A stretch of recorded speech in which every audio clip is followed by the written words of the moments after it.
नमस्कार, तुमचं स्वागत आहे चैतालीस किचन डायरीजमध्ये। तर आजची आपली रेसिपी आहे फराळी चिवडा। कारण की आता श्रावण चालू झालेला आहे आणि त्यामध्ये भरपूर सारे उपवास येतात। तर आज आपण उपवासाची डिश म्हणजे फराळी चिवडा हे बनवणार आहोत। त्यासाठी लागणार आहे आपल्याला इथे 1 बाउल मी साबुदाण्याचे पोहे घेतलेले आहे, नंतर चिप्स घेतलेले आहे 1 बाउल,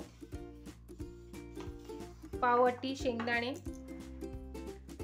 पाव वाटी नायलॉन साबुदाणा आणि पाव वाटी याचा किस घेतलेला आहे बटाट्याचा, वाळून घेतलेला आहे तो मी पहिले केलेला आहे। तर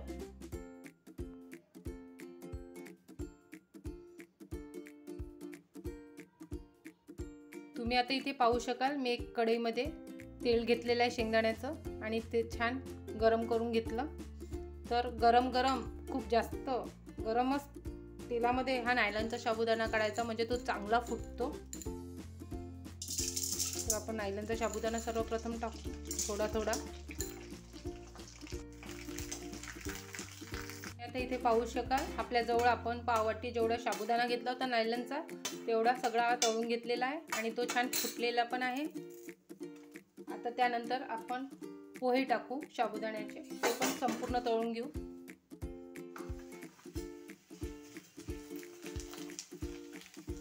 पोहे पण इथे मी तळून घेतले। त्यानंतर आता बटाट्याचा किस तो पण आपण तळून घेऊ। त्यानंतर थोडे थोडे चिप्स टाकून चिप्स पण तळून घेऊ, म्हणजे ते छान दिसतात चिप्स त्यामध्ये फराळी चिवड्यामध्ये। आता त्यानंतर शेंगदाणे पण छान तळून घेऊ।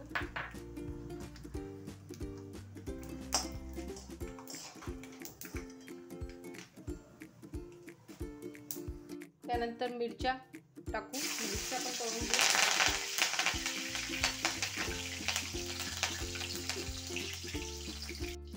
मिरच्या पण आपल्या तळून झालेल्या काढून घेऊ।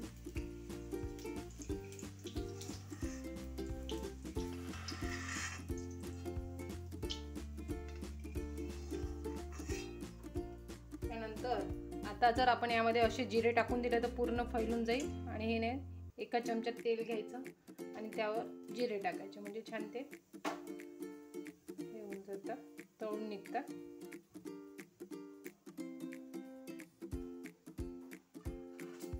आणि त्यानंतर ते झाऱ्यावर टाकून तेल पूर्ण निथळून घ्यायचं।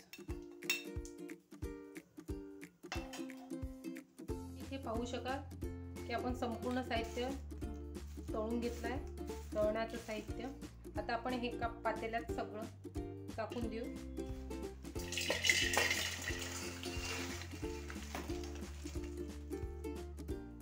यामध्ये आपण जे चिप्स तळून घेतले ते हाताने बारीक फोडून घेऊ थोडे, म्हणजे ते त्यामध्ये व्यवस्थित त्याला जे आपण आता नंतर टाकू तिखट मीठ सगळं व्यवस्थित लागणार। आता आपण या पातेल्यामध्ये सगळं जे टाकून घेतलेलं आहे, आता यामध्ये आपण वरतून जे टाकायचं आहे ते सगळं टाकून घेऊया। इथे मी मिरेपूड घेतली होती, ती पूर्ण टाकून घेतली।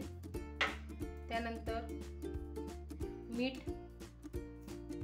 चवीनुसार टाकायचं बरोबर, साखर क्रश केलेली ती पण 1 चमचा घेतली मी इथे, आणि मिरच्या टाकलाय तर लाल तिखट प्रमाणात टाकायचं। आणि आता यावर एक झाकण ठेवून हे छान मिक्स करून, म्हणजे संपूर्ण याला हा मसाला लागेल आपण वरतून टाकलेला।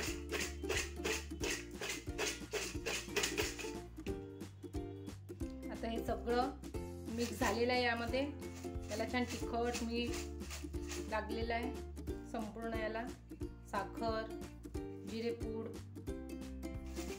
आणि मिरेपूड सगळं लागून गेलेलं आहे। आणि आता आपला चिवडा रेडी झालेला आहे।